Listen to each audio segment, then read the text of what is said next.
Before I start, make sure to hit that subscribe button so you don't miss any of these real-life stories. And leave your thoughts in the comments. I really want to hear what you do in my place. I never thought I'd see the night I mocked him turn into the day I'd regret it forever.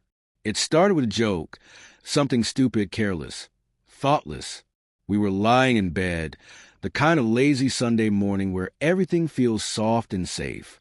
I laughed at him, a short, cruel laugh, something about the way he'd try to cook breakfast and burn the toast.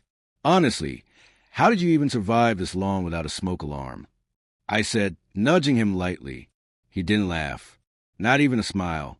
He just looked at me with this quiet, cold weight that didn't belong in our bedroom, in our marriage. Then he did something I'll never forget. He got out of bed, just like that. No words, no argument, no fight. He left. I thought it was a weird joke at first, maybe him sulking, but when I got up an hour later, the apartment was silent. His things were gone. I checked his phone. No messages, no calls, just an empty conversation window where he'd usually be texting his best friend. Panic didn't hit me immediately. It came in slow, creeping pieces. The week before had been subtle. Little things that I'd brushed off. Missed calls at odd hours. Sudden excuses about late meetings. Leaving the room whenever my phone buzzed. I blamed myself first. Maybe I'd been too clingy, too judgmental, too everything. But now, sitting in the quiet of our apartment, every small incident replayed in my mind like a warning I'd ignored.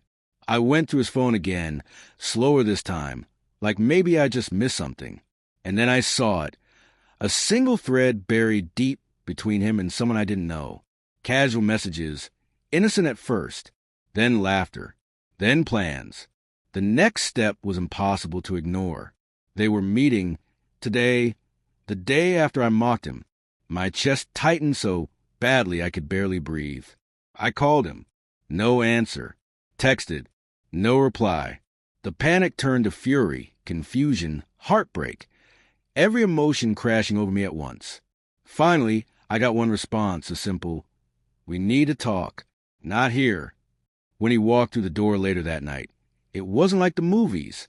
There were no shouting matches, no dramatic confessions over candlelight. He looked tired. His eyes, usually so open, so soft, were shuttered, guarded. I didn't mean for it to happen like this, he said, voice low. I never wanted to hurt you. I felt invisible. I laughed bitterly, but it was shaky. Invisible? I asked, you left me in the apartment while you? My voice cracked before I could stop it. I didn't plan it, he said. I just needed to feel noticed. Important. And I didn't think you'd ever. You cheated on me? I whispered. The words felt foreign, like they belonged to someone else's life. Yes, he admitted, finally. And in that single moment, everything I'd ever loved about him, the warmth, the quiet comfort, the late-night talks, collapsed into shards of hurt. I wanted to scream, to cry, to throw something. But all I could do was sit there and let it happen. I let him explain, and he did, in a way that was human, messy, filled with guilt and shame. He wasn't evil. He was just broken in ways I hadn't noticed, and he had chosen the worst possible way to cope. The fallout wasn't immediate.